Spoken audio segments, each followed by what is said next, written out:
Hi, everybody. Welcome to Fridays with Father. Father Gary here on a cold but not snowy day when we're recording this.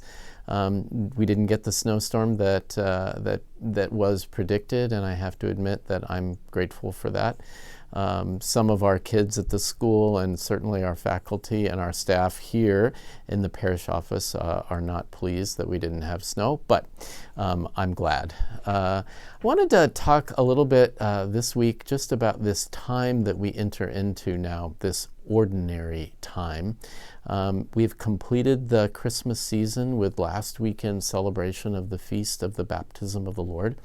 And now we enter into winter ordinary time, and we'll be in this time until Tuesday, February 25th, before Lent starts on Ash Wednesday, the 26th of February.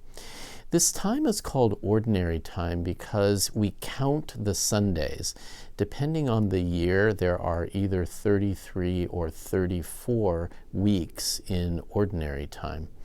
And ordinary comes from the word ordinal, meaning that we simply count the weeks. The weeks are numbered. So instead of Christmas or the third Sunday of Lent or the fifth Sunday of Easter, it's the second Sunday of ordinary time this year, this weekend. And what we do in this time is really, rather than focus on a particular area of the Lord's life and his saving death and resurrection. So during Christmas, we really focus on the incarnation and the gift of God coming among us in the flesh. We prepare for that in Advent, and then we celebrate that during the Christmas season.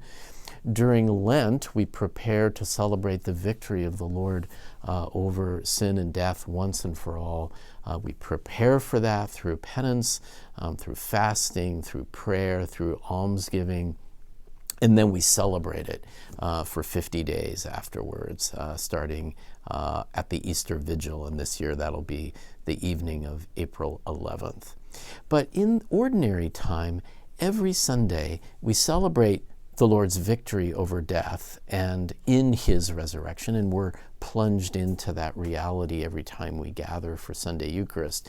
But we begin to explore the Lord's call to us to be faithful disciples in the 21st century. So that's our focus over these weeks of ordinary time, is listening to the Lord calling us to deeper and deeper life with him as we follow him in the scriptures through his ministry. This is the year of St. Matthew. We focus on different gospels over a 3-year cycle. This year, we focus on this wonderful gospel that was really the foundational gospel for the church for many, many years. We read from St. John's Gospel, though, this weekend, as we do every second Sunday in ordinary time. Remember, the first Sunday is actually replaced by the Feast of the Baptism of the Lord. So on this second Sunday in ordinary time, we always read from John's Gospel, and it's a further revelation of who Jesus is and what he calls us to be, as we then enter with St. Matthew into his gospel next week on the third Sunday of ordinary time. One thing that I really want to emphasize, and I had a chance to visit with our parents who are preparing their children for First Eucharist, is how central Sunday is for us. It's hard for us, I know, with as busy as people are, and especially you. It's easy for me to take Sunday as a very, very special day in the week because of what I do and what I'm called to. I know it's more of a challenge for families, but I really encourage you to find ways to make Sunday a day for the Lord, to build your weekend around which Mass that you're going to celebrate that weekend. That's the gift of having a variety of Masses here at St. Joseph, but also throughout the region. And so if your schedule is so demanding on a particular Sunday that you can't make it to Mass here, there are other options in the area.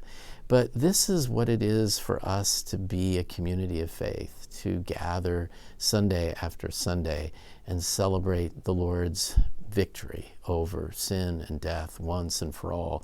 And we are plunged into that victory when we celebrate the Eucharist. The Lord comes to us, nourishes us. We give thanks, the meaning of Eucharist. We give thanks for all the blessings the Lord has given us, with particular focus on the blessings of the past week. And then we're nourished to continue our discipleship by deepening our life with the Lord in communion with Him into the next week. And so I hope you might use this early part of ordinary time to make a deeper commitment to Sunday Mass. It is the heart of our community's nourishment. So we need you here. We miss you when you're not here. We're not complete when you're not here. And we have a fullness when you are here. So I hope to see you this weekend.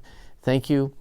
God bless, and let's continue to hope and pray for rain here. Snow in the mountains is fine, but let's continue to pray for rain here. At least I'm going to. God bless everybody.